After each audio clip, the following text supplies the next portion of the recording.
and welcome to the Football Diary podcast. And it feels like an age since the club season finished and Real Madrid lifted the Champions League.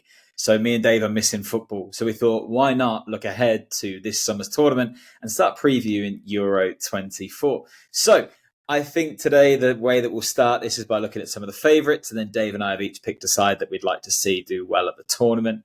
And what better place to start than with Gareth's Brave Lions?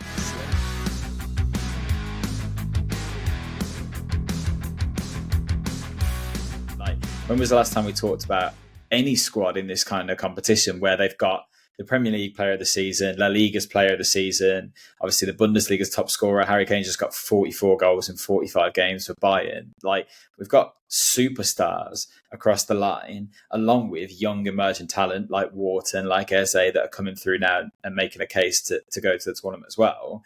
Is this the best England squad Southgate has had in his time, do you think? By far. There's no argument, is there? I think one thing you could probably argue that he's not had in the past, probably bar the last one, was the strength in numbers. You look at some of those players that we had in there, and we were really crying out for, extra midfielders when we came up short, all those years ago against Croatia. We've got that depth now, and there's no reason why we shouldn't be looked to push on to that next step. I think there's always going to be those questions of whether we've got the mentality, the tournament mentality and the character to get us over that final hurdle. And if you think that the last time England were there, they were within penalties of winning it, and we now say that this is a better squad, then yeah, it looks like anything but success over the summer and winning the whole thing will be deemed as a bit of a failure, which is a crazy standard to set in tournament football. And I think we do always have to err on the side of caution, because I think England have a bit of a reputation across Europe and the world when it comes to football of being kind of ignorant and arrogant about their standing in football. But seeing players excel on a European stage like Bellingham, like Kane, might give other countries something to think about with England for once, and actually give some credit behind what we're saying about England as potential tournament favourites. I think the only issue we might have is defensively, the structure doesn't still look quite set. And obviously there's been injury worries at left back and centre back in particular. Is that England's weak point? Is that where we might be concerned? Or do we potentially consider that the manager is the thing that might let the side down? Defensively, for me, I think it is a bit of an issue because, the encouraging thing for me, it looks like Luke Shaw has been training. I've seen a few photos of him training this week, which is absolutely great to see, because he's by far probably our best defender, but it's whether he's got that sharpness and fitness as well. I don't know whether he will want to go back to a back five again, though. He's quite comfortable with the setup that he has. What's quite intriguing for me is actually who we're going to play off that left-hand side. I still think there's question marks there, and I still think there's question marks about how he fits Phil Foden into this team. He's probably not done it for England so far, but the season he's had, you struggle to see a side that doesn't have him in it, to be honest. Agreed. And it's funny because actually that seems to have written itself. You know who's going to be on the right. We've obviously got a standout number 9. And the big conversation is centred around what England's central midfield is going to look like. And for the longest time, Southgate had really settled on a few players. We knew that Phillips and Henderson were his guys. They were going to be there. And neither of them have made the squad, obviously. We're talking about Declan Rice now as one of the best holding midfielders, or at least central midfielders in, I would say, European football right now. I think he's excellent. And then Bellingham, obviously, although he's played as that kind of false 9 for Real Madrid, he will ultimately be in England's midfield as well. An incredible talent to have. And it leaves that one more spot that everyone's been talking about. Now, in the friendly, Conor Gallagher played and looked, I think, really good, actually. Showed the kind of engine he has. The work rate is really high there. So maybe he's done himself a lot of favours. We've got rich form of Kobe Mainoo, who's just come off the back of a goal in the FA Cup final as well. So how did England solve that last piece of the puzzle when it comes to the centre of midfield? We know it will be Rice and Bellingham. Who's the third? Is it Gallagher? Is it Mainoo? Is it Adam Wharton, who came on and looked great? That's a question I can't answer, to be honest. I think you're right. Adam Wharton looked super. So relaxed, considering. Yeah. That he came into that team, I think 100% pass completion rate as well, but he looks so assured, and he looks like a real talent, doesn't he? I think. I think that future England midfield could have him in it, to be honest, because it's very different to what we've got. That's another thing we keep saying about these players. We've got so many different players now with different talents, different, ability, that actually it gives us so much more to play with. I don't think Kobbie Mainoo will be in that midfield as much as I'd like to see it. Well, we saw Trent play there, didn't we, as well? We saw Trent in there. And he looked good. He looked did, really good, I thought. Do you think it's likely then that actually that place isn't settled and it rotates depending on the opposition? So when we are faced with teams that are going to put up a low block against England and let us have a majority of the ball, you do put Trent there. And then when you've got a team where you are going to have to do a bit more defending, perhaps you do look at the engine of someone like Gallagher who can press high, or even Kobbie Mainoo, who has obviously had to do a lot of that work for Man United. I think Gallagher might get it, to be honest. I just think because he's got that little bit of extra bite in his tackle, I think he's really confrontational and aggressive in the challenge.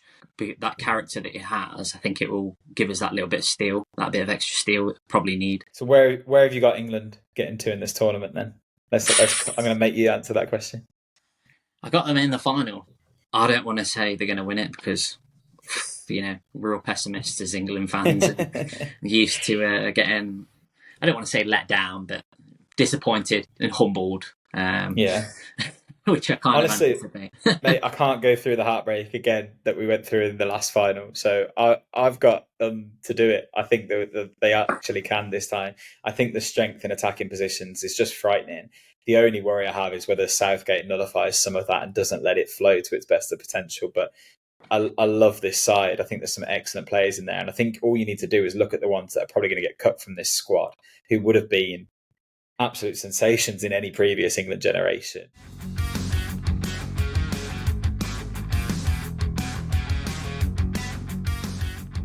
Let's look at another side then, and we'll look at the hosts, Germany. Now, Germany, I think it's fair to say, have had an indifferent time over the last sort of 10 years in international football. We've seen highs and lows. We've seen massive changes in the squad, in the management. And obviously they come into this with a young, highly rated manager in Julian Nagelsmann. And they come off the back of a team in the Champions League final, a team in the Europa League final, new Bundesliga champions, and a Bayern Munich side that, although failed to win the title, still possess great talents. They're on home soil. What about Germany, Dave? Should we be worried about them again? Are they back on the kind of map as favourites for this? I don't think they're favourites by any means. And let's be honest, this is probably one of the weaker Germany sides that we've seen, particularly in the last couple of decades. I still think there's some things missing in there. There are debates about whether they've got as many leaders as they have had in the past. You look at especially that midfield as well. I think there's obviously some senior players in there like Segundo and Toni Kroos, but I just worry about whether they've got the legs in there against some of these other teams that have got so much power and mobility in those areas that I just wonder whether when they stack up against, whether they'll be able to. They probably lack a goal scorer who's really capable of putting games to bed. I think it's probably likely that we'll see Kai Havertz starting up front for them, particularly considering the form that he kind of hit at the end of the season. And then they'll look for, there's two really bright sparks in this team, isn't there, that will play just behind the striker. We're talking about Jamal Musiala and Florian Wirtz, who there's genuine Ballon d'Or talk over him with the season he's just come off the back of with Leverkusen. And it's interesting because I feel like there is a massive transition phase for them right now. Like you look at some of the players they omitted from the squad. Obviously didn't call up Mats Hummels after he helped Dortmund get to a Champions League final. Julian Brandt missed out. Karim Adeyemi missed out, all from that same side.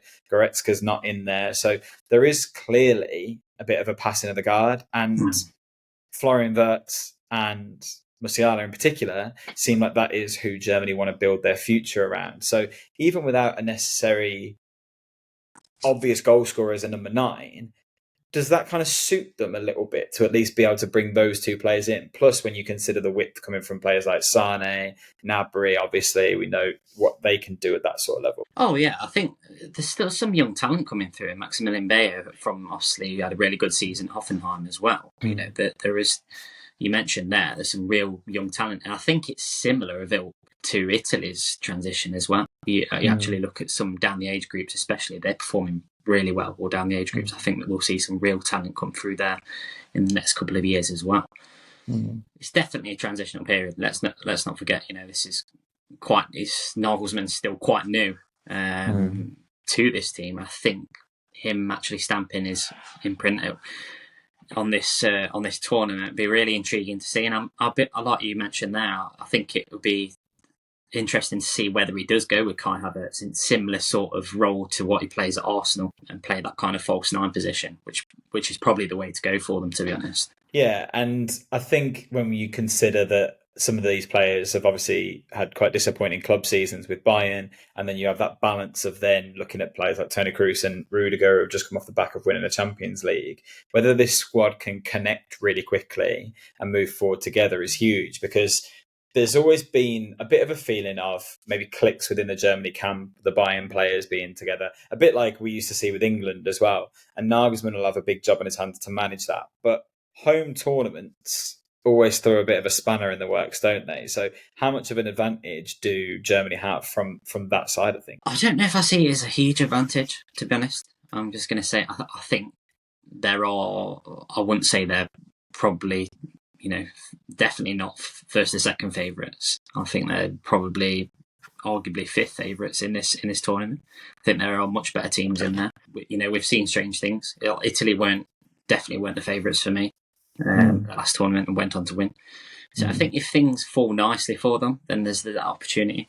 I've got them in a pretty good position, to be honest. Where have I've you got got them playing in the quarters. Sorry, in the round of 16 against Denmark. So if they can beat them, they're in the quarters, and then anything can happen. I've got them getting to the quarterfinals. I think that'll be where they get to, personally. And I don't think that'll be necessarily received very well from the home support. I think there will be a heavy expectation on them, particularly because of that home tournament.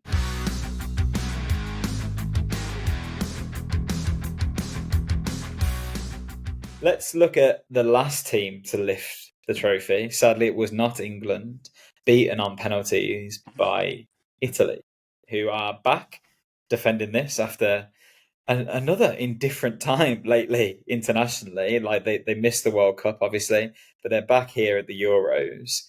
And it's a very different Italy side to the one we saw before. No Chiellini, no Bonucci, even Acerbi is out injured for this tournament. It was their other experienced defender. So we've got a very different looking Italy side. But again, there's been some success across club football with Italy over the last few years, different sides promoting different players. And actually, Dave, I feel quite excited by this squad. What do you think of it? I can see why you say that, because they've still got some players in there with some real know-how and some good tournament experience over the last few years. I think it's exciting because they've got some new players in there who are given the opportunity. I think the likes of Raspadori, I think he looks like a real talent, real good player, and he's had a really good season in Serie A this season. Scamacca's actually played great since he's gone back to Italy as well. Incredible form lately. We forget that there's some real talent in this Italy squad, and I think they were overlooked, especially in the last final against England. I think England thought, I think we all thought, to be honest, that we were, very strong favourites, and I thought we'd probably go and win it. But I don't think you should overlook this Italy team by any means. We've seen the unity that they have, and they've got leaders in there. Pellegrini, what a player. And we know how good they are defensively, that structure that they've got. I just think the only thing for me is probably creative. I think the creativity at times, I think they struggle to break teams down. And whether Scamacca can do that, at this level, which we'll obviously see against some of the better teams. It's funny, isn't it? Because that seems like it was exactly where we were at with Italy at the last tournament, despite the squad looking so different, that we expect them to be strong defensively, even with the new centre-backs that they have in. Like Bastone is incredible, and I think Italy will think that their whole future relies on him in defence. And Mancini obviously has had some great success at Roma, has really established himself, so he'll be there as well. The two wing backs are excellent.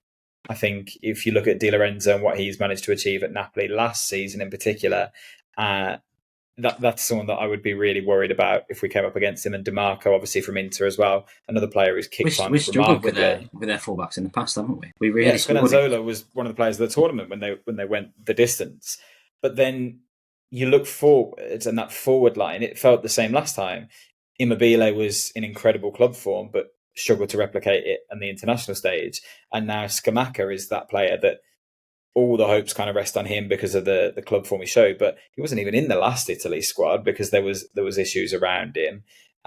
we're looking at Chiesa, who's not really got back to his best since his injury. El Shaarawy's still in the squad. So the attacking talent isn't quite as sharp as they would maybe hope, but maybe they've got enough stability with that No Zanio midfield. though either.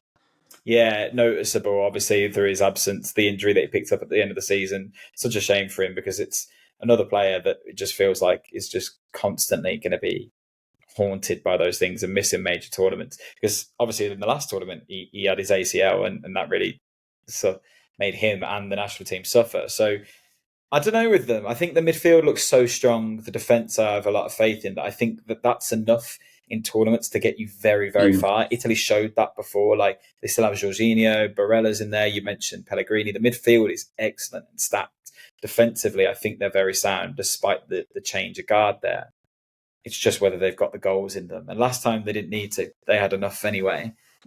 What about this time, Dave? Can you see them going as far as they did last time? I think the way that they play, and I think the way that they set up, I think is perfect, like you mentioned, for tournament football. And they transition quite nicely in between defence and attack. I just think there are some more teams that are a bit more equipped this time around. Portugal, you look at some of the depth that they've got in there.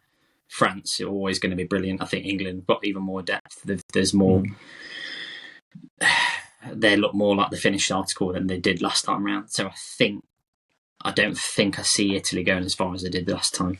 So just before you say where you've got them, the only caveat I want to put in there as well is how many teams in this tournament have a better manager than Italy? Like Spalletti being there is huge, like an incredible manager. So is that a deciding factor though in a tournament like this? I mean, it can be. You can't question his experience. I think his decision making, is a terrific manager.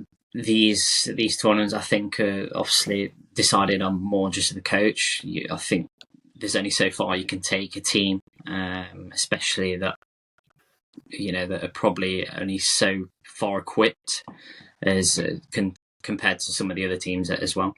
I mean, I've got them finishing in the quarterfinals again, knocked out in the quarterfinals. Okay. Shall I tell you where I've got them? I've got a repeat of the last final. I can see the pathway working out that Italy-England meet again. I really do think that the tournament experience that they have at the Euros, the quality of the manager and that stability that they've got, particularly in central areas, I think they'll pose real problems for other teams. I don't think they're going to blow teams away, but I also think that teams will struggle to break them down, and I think that's enough.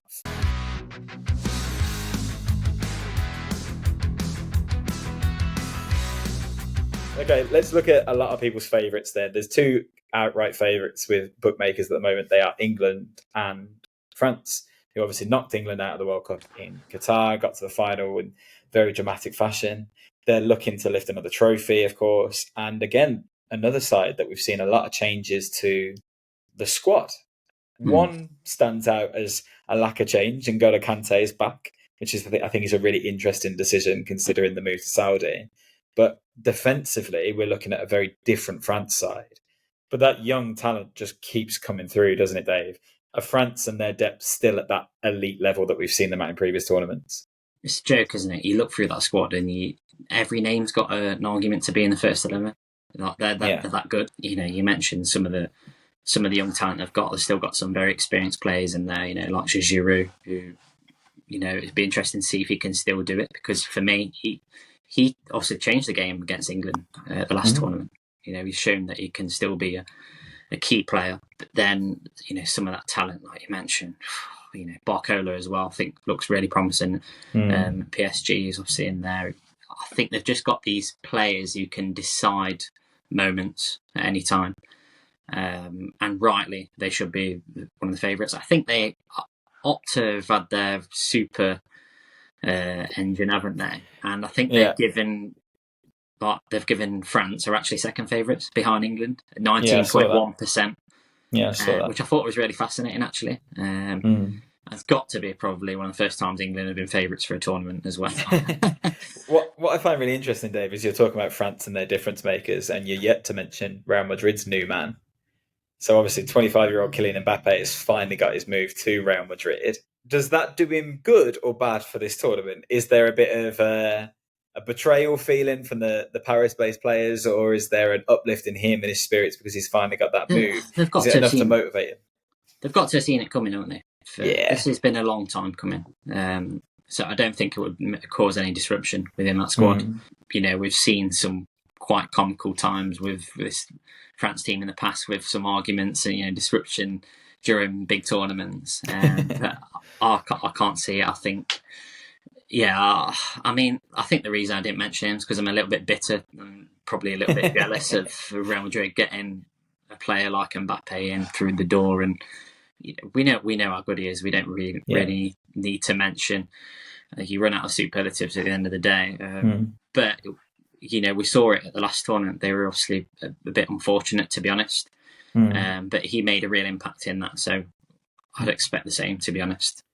Do you know the one that, for me, that I find really interesting about France? I would say they currently have the best centre-back in the world, and I'm not convinced he's going to start for them.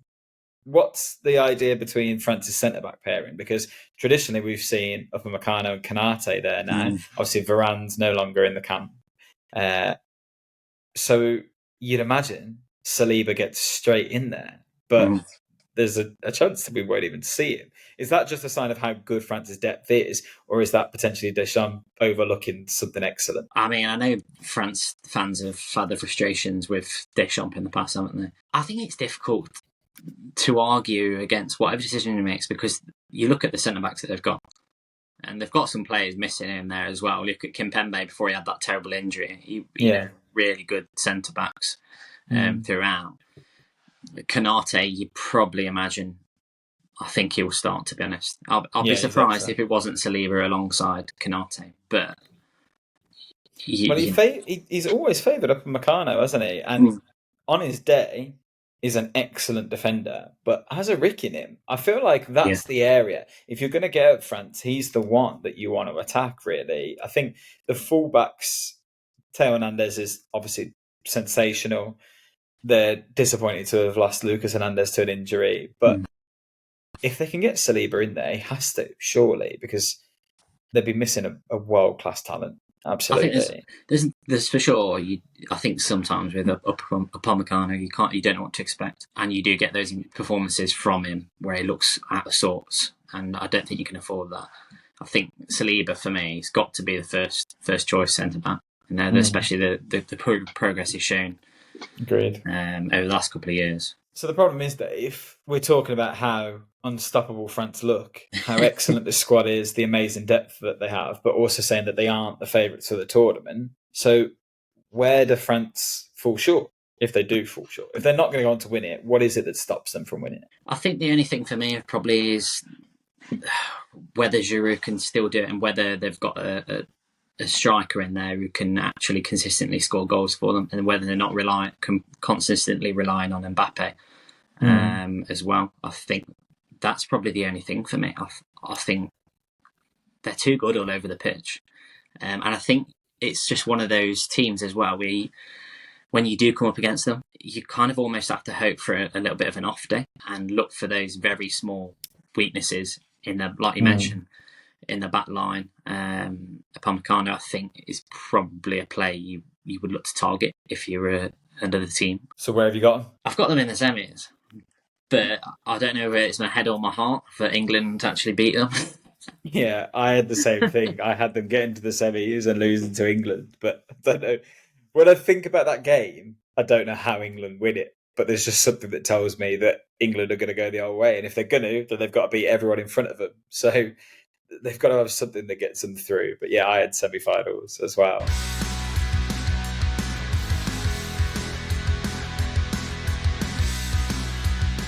There's another team that a lot of people are picking out as potential favourites. They won the tournament, not last time, but the time before. They have a certain CR7 still knocking about in the squad as well. Portugal, Dave, again, I would argue this is a much better squad than the one that went all the way in 2016. So are we underestimating Portugal by not having them as almost favourites for this tournament? Yeah, I think they're an interesting one, because the interesting thing is whether Ronaldo is actually going to start or not. And he is, isn't he? If he's there, he starts. I think they could be a better team without him, though. And you look at some of the talent up front now, Pedro Neto, Coutinho, who's had an outstanding season at PSG. Rafael Leao, Pedro. You can go on and on, can't you? Really, and it's fascinating because Portugal for so long have relied on him, and probably you'd say a couple of the players, Ricardo Quaresma, Nani, who've had that contribution as well. But all of a sudden they've got this star-studded lineup and real strength in depth. And you're right, I can see them. They always seem to be there or thereabouts. I can see them going quite far again. I think this is the best Portugal side I've seen. I think it's incredible. I think before we looked at maybe their centre-backs as being a bit of a weak point, and they were playing Bruno Alves and Pepe for far too long. Now Pepe's still in the squad, which is hilarious. But then they've got this young emerging talent as well. Like Antonio Silva is in there. Obviously, Ruben Diaz is really well established now. They've got some excellent players around. They've got some of the best fullbacks in world football. Like Nuno Mendes at PSG is a sensational left back. Dalot's just had probably his best ever season. That's not even mentioning Cancelo. I mean, with one player we've not even mentioned. Go on. Who's been linked to Bayern Munich, Barcelona this week? Well, I was just about to say, and then you move forward to the midfield, and you consider that Bruno Fernandes, Bernardo Silva, you mentioned Vitinha earlier. They've got some stability in there with João Palhinha. João Neves, looks like he's going to be an absolute superstar at Benfica as well. This is a really, really good squad. And actually, I wonder if you lined it up next to France's, how many players would you swap over? For example, if we're talking about the depth in France's squad, I think it's very even. Actually, I think this squad is probably as good as France's. So, what is it that stops us from expecting them to go the way? Is it the idea that Ronaldo might hold the back? Do we think that the quality of the manager might be a problem? Because I'll be honest, he ruined Belgium's golden generation for me, and then got the Portugal job at a time where they look at their best. For me, Roberto Martinez. That's a very odd appointment, and I'm really interested to see how he gets through this tournament. It's going to be interesting to see how he battles that ego with Ronaldo, isn't it? I think by giving into it, I think that's what he does. Yeah, I think so. But like you mentioned, he's got a history of ruining golden generations.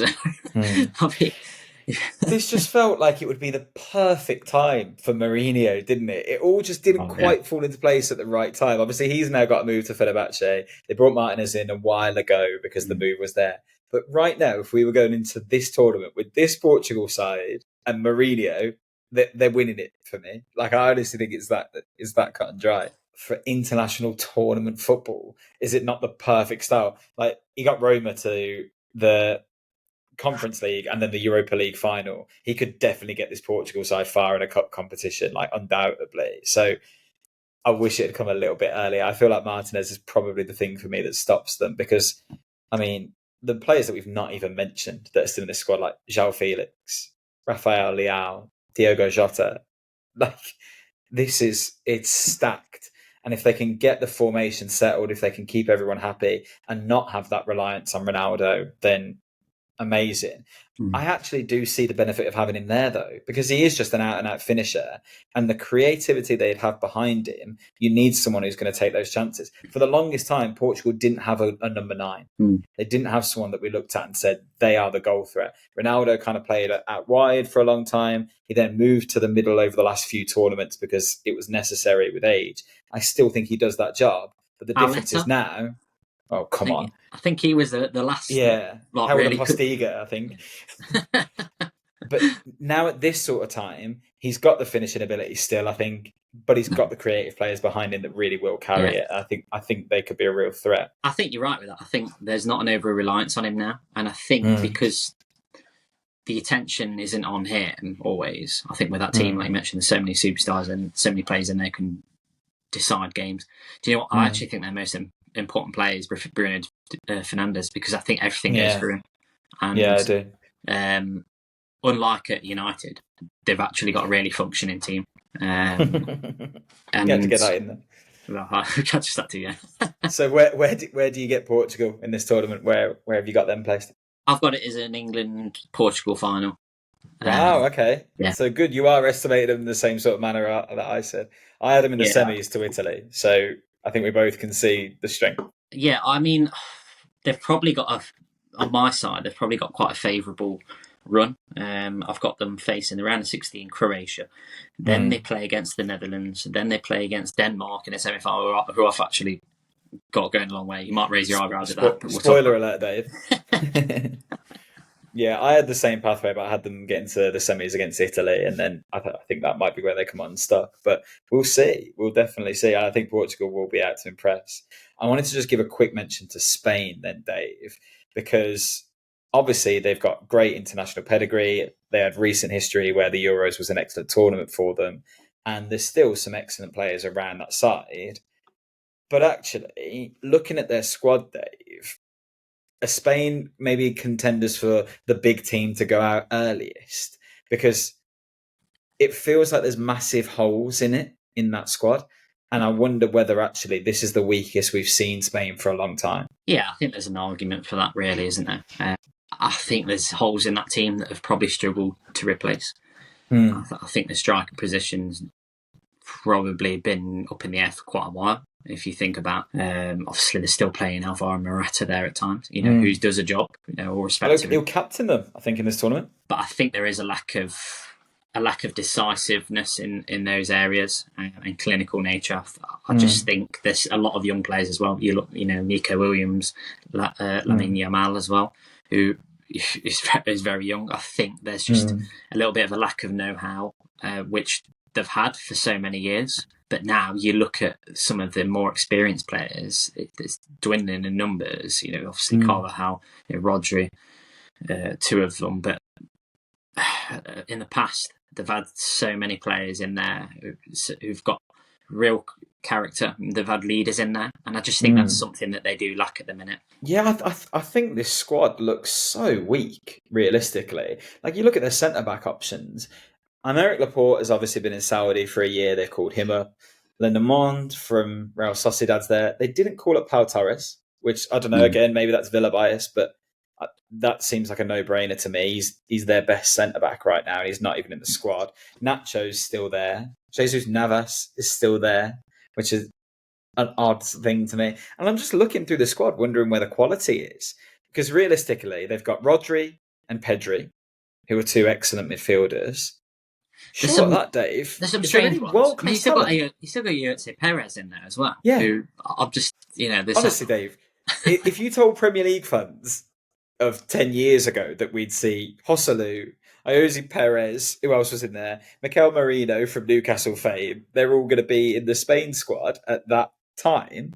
That seems like Spain have really fallen behind. And I wonder if actually we're going to see quite an early exit from them. I mean, they've got quite a tough group, really. Italy, Croatia, Spain and Albania.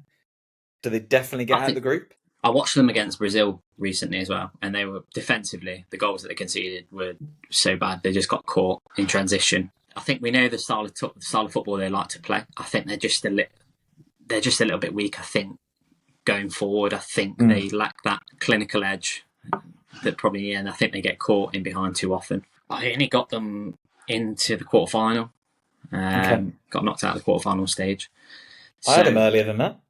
I've got them at round of 16. Yeah, I think they'll get out of the group, but round of 16 for me. I just don't think there's enough quality in there. I think De La Fuente is not really proven at this level either, and I think that will be quite costly. I think there are other teams that will surpass them. Well, you mentioned that the group that they're in, they could not make it out of the group stage. We don't know. The thing is, I think because the third place team goes through in a lot of the groups, they're likely to at least get a go at that. But then even if they do that, they'll probably end up with Portugal in the next round. I had them coming second in the group eventually, and then Scotland taking them out because they obviously played each other in qualifying, and Scotland posed them some problems on more than one occasion. So I just don't see it with the Spain side personally. Dave, earlier you mentioned a very bold shout for my making. Talk me through your dark horse for the tournament, mate. Denmark. I just think, particularly obviously the last tournament against England, I thought they made a real game of it. I just think the way that they're set up, we mentioned tournament teams and the way that teams are so well structured and defend in numbers. I think their midfield and defence is really solid. You look at some of the players in there. Andreas Christensen, Ericsson, you've got Haaland, who's had really good season at Sporting. And this time around, they've got a goal scorer, Rasmus Højlund. And I think that's one area they did struggle last time around. Obviously, got Kasper Dolberg in there, who, when he came through at Ajax, was seen as a real talent, but he's not quite been able to fulfill that potential that we thought he would. They've got that extra dimension now where they can actually hurt teams on the break. And because they're willing to give possession, hand over possession, not have the ball, I think they can be really threatening in behind. And they've actually got them to go into the semi-final, which we mentioned earlier. I think that would have raised a few eyebrows. But if you look how far they went in the last tournament, let's be honest, we all love a surprise, don't we? It's true. It's true, and they made it last time, didn't they? So they've got the previous. They've obviously got quite a big camaraderie around that squad still after the events of a few tournaments ago, and there is always talent in that side. So I don't think it's ludicrous to suggest they'll do well. I can't see them getting to the semis. Do you know why I say that? And I'll come on to that with my dark horse in a second. I think the quality at the top end of this tournament is just too much to allow for a dark horse, if I'm honest. And I know that that's quite an obvious thing to say, but there are some times where you just see these gaps in football. And I think we've seen it in the Premier League, for example, before, where the top four have been so far and away above the rest of the league that it felt impenetrable. And that started to break down at club level. But I think internationally, this is the biggest divide we've seen. And I think it will be a struggle for anyone to really upset that pathway. On that note, my dark horses, I haven't got them going too far, I'll be honest. I'm only kind of putting them at the round of 16 because they've got a difficult draw. So maybe it's more, this is a team I'm quite excited to see play. I've been hurt before by them, calling them dark horses. I think a lot of people expected Turkey to do incredibly well in the last Euros, and they didn't make it out of the group. This time, however, there's something about this squad that I just think we could see something really special from them. I think they've got two incredibly talented young players that a future will be built on. Obviously, Arda Güler at Real Madrid has had annoying injury problems this season, but has just come back to fitness towards the end and looked excellent. And I think Turkey will hang a lot of hopes on him.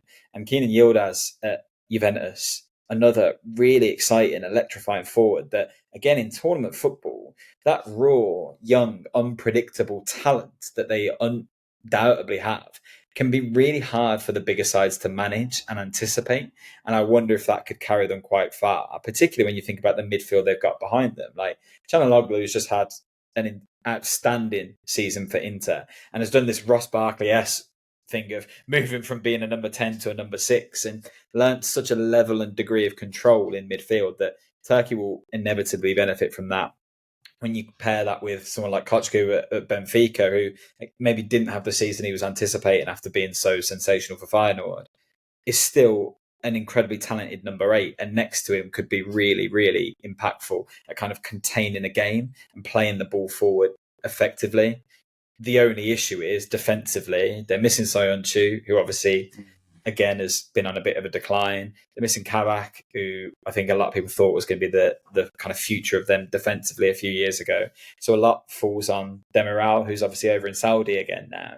That might be where they maybe fall short. But I think there's enough in this team to make them really exciting to watch still. And they've got one of my childhood heroes as their manager in Montella. Like, I absolutely loved him back in the day when he was at Roma. So I'm excited to see him at this stage. Yeah, I think you're right. And I think for the first time in quite a while, Turkey have got quite a nice blend of youth and experience. Not just experience that, it's not quite good enough. They've got some really talented players. So I wouldn't be surprised. And to be honest, they've got a good chance in that group, I think. Yeah, I do. The problem is, very often we see that with youth comes with inconsistency. And if you look at their qualifying record, that perfectly is displayed. There have been some excellent performances, and then there have been some times where they've been absolutely torn apart. And I just hope that obviously isn't something you can take into tournament football. You get torn apart, it's done, it's over. But I had them second in the group, but then unfortunately that means they beat France to the next round. And that might be a step too far. But I just really interested to see them at this tournament because I think they could outperform maybe what a lot of people are expecting of them, particularly off the back of the last Euros. I think you mentioned Goulet as well. I think can see big things from him actually. Yeah. I think it was really unfortunate to get the injury he did this season, but he's come back at the end of the season and he's scored a couple of goals, made a nuisance of himself. I think he's going to be a real talent. So, well, that's pretty much the tournament, Dave. Obviously, there's a lot of other teams that we'll be really excited to cover. There's some teams that we won't have really ever had the chance to talk about, like Georgia in their first tournament. It'd be really exciting to see what they can do, and we'll try and cover it throughout. Obviously, there's so much more to unpick.